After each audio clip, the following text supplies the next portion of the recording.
গো অর্থ গরু, গোসাই, গো অর্থ গরু, সাই অর্থ বড়, প্লাস গোসাই বড় গরু। ঠিক আসলেও গরু ছিলাম, কারণ আমার মধ্যে মাওলার ভয় ছিল না, আমার মধ্যে নবীর প্রেম ছিল না, ভালোবাসা ছিল না, আমার মধ্যে মাওলার ডর ছিল না। যার অন্তরের মধ্যে মাওলার ডর নাই, যার অন্তরের মধ্যে মাওলার মোহাব্বত নাই, যার অন্তরের মধ্যে নবীর প্রেম ভালোবাসা নাই, ওই মানুষটা গরু ছাগলের চাইতো খারাপ। ঠিক না? ও ভাই, ও ভাই গো যুবকেরা, আমি তো একটা বেদিন অবস্থায় গরু ছিলাম, আর তুমি মুসলমান অবস্থায় কেন বেদিন, কেন গরু? তুমি কেন গরু হইলা? আমি তো ছিলাম বেদিন অবস্থায় গরু, আমার মধ্যে দিন ছিল না বিদায় আমি হারামি কাজ করছি। তুমি তো মুসলমানের সন্তান, তোমার তো হারামি কাজ করার কথা না, গুনার কাম করার কথা না। ঠিক কিনা? আমি জাদু বিদ্যায় বড় ফাস্ট ছিলাম, ভারতের মধ্যে বড় নাম করা জাদুকর ছিলাম আমি, কারণ আমি পানির উপর দিয়া ফরম পাই দিয়া যাইতাম এবং বড় একটা আগুনের কুণ্ডলী বানাইতাম এবং পাহাড়ে গুন্না চন্দন কাটা নাইতাম, এর মধ্যে লাকড়ি দিয়ে আগুন ধরাইতাম, আমি ওই আগুনের মধ্যে বইয়া তপস্যা করতাম। আসলে আমি ইমানদারি কাজ না, এই কাজগুলো যারা করবে তারা কাফের, তারা কাফের, অতএব এটা মুমিনের কাজ না। আমি ওই হিন্দু অবস্থায় এই রকমের জাদু জানতাম, এমনকি যদি আমি কোনো লোকের চেহারার দিকে চাইতাম একেবারে টাচ করলে লোকটা বাঁকা হয়ে যাইত, এত কুফরি মন্ত্র ছিল। কারণ বন্ধু, মাওলার কোরআনের দ্বারে ওই কুফরিতে কোনো কিছু করতে পারে না। ঠিক না? এত বড় জাদুঘরের কানের মধ্যে কোরআনের আওয়াজ এমন ঢুকান ঢুকাইছে, এত মন্ত্র পড়ি কাজ হয় না, এত মন্ত্র পড়ি এখন আর ওই কোরআনের আওয়াজ বন্ধ হয় না। আমি মনে মনে টেনশনে পড়ে গেলাম, ব্যাপার কি?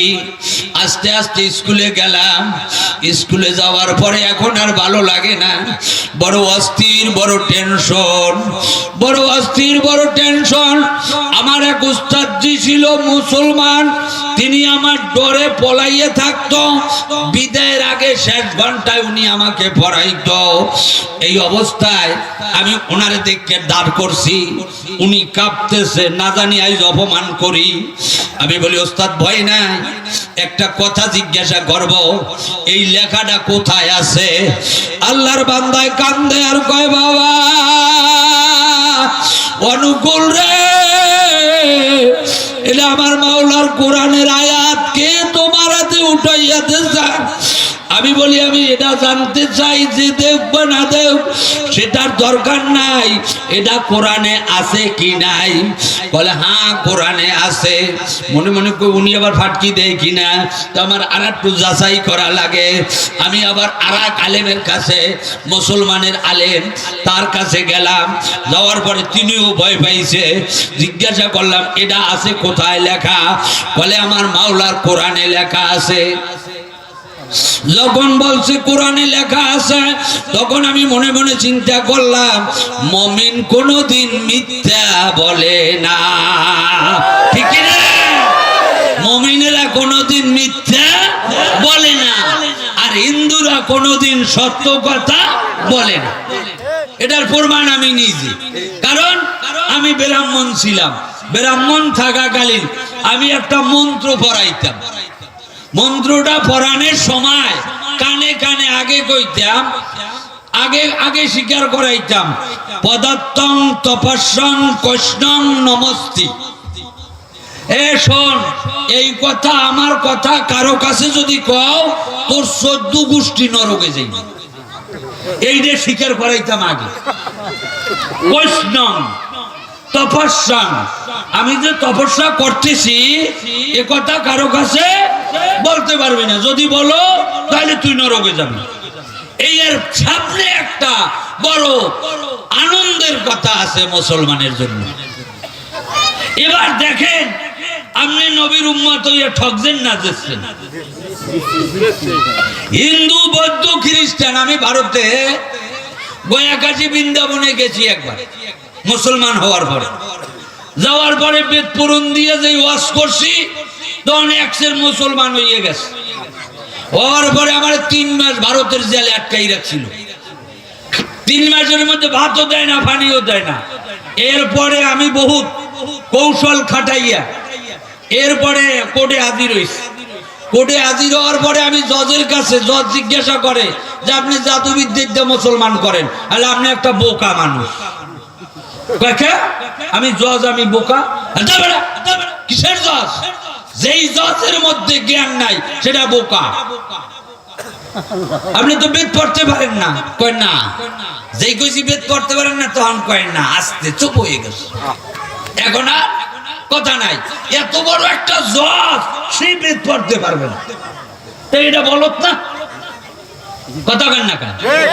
আর মুসলমানের কোরআন হাদিস ইজমা ফিকহ কিয়াস সিয়াসত তাবালতে মালাকাত যা আছে, গরিব হোক, রিস্কার হোক, শ্রমিক হোক, দিনমজুর হোক, রিস্কার ওলা পোলা হোক, জের পোলা হোক, যদি মাদ্রাসায় পড়ে সব কিতাব পড়তে পারবে, ঠিক কিনা? আর হিন্দুদের মধ্যে ব্রাহ্মণের পোলা ব্রাহ্মণ হইবে, ব্রাহ্মণ ছাড়া বেদ কেউ পড়তে পারবে না, হেইল ওই দলে কেউ থাকবে না। আসল কথা হইছে ওই দলে কেউ থাকবে না।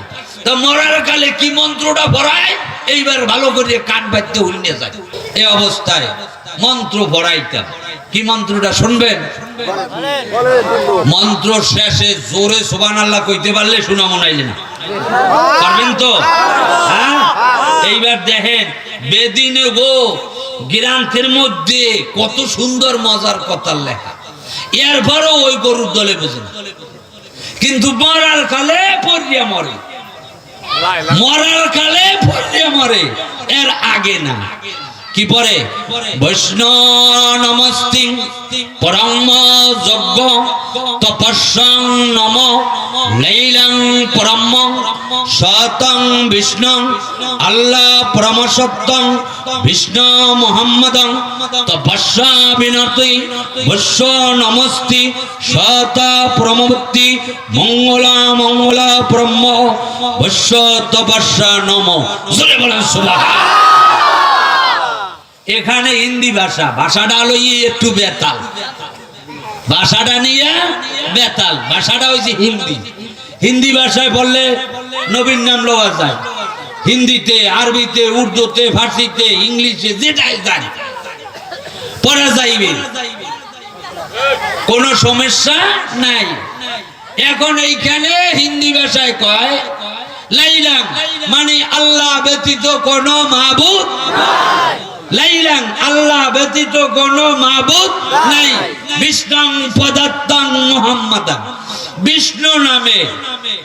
শীতনং তপস্যাং, মহিলা মা আমেনার নাম শীতনং হবে হিন্দিতে, আরবিতে আমেনা হবে।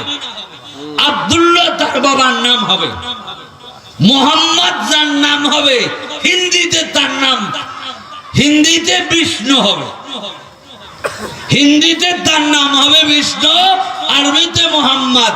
কলির অবতারে মক্কা নগরে আব্দুল্লাহর ঘরে মা আমেনার উদরে আসবে যিনি, তার নাম হবে মুহাম্মদুর রাসূলুল্লাহ সাল্লাল্লাহু আলাইহি ওয়াসাল্লাম। তার নাম যদি মওতের কালে কোন মানুষ জপ করে মরতে পারে তাহলে সে স্বর্গগামী হবে। স্বর্গগামী হবে মানে জান্নাতি হবে। এই জন্য নোমরা মরার কালে এই মন্ত্র পড়িয়া মরে। আসার সময় প্রত্যেকটা জাতি মুসলমান ধর্ম লইয়া আসে, আবার যাবার বেলায়ও প্রত্যেকটা জাতি মুসলমান হইয়া যায়, কিন্তু কবুল হোক আর না হোক পড়াটা পড়িয়া মরে, পড়াটা পড়িয়া মরে।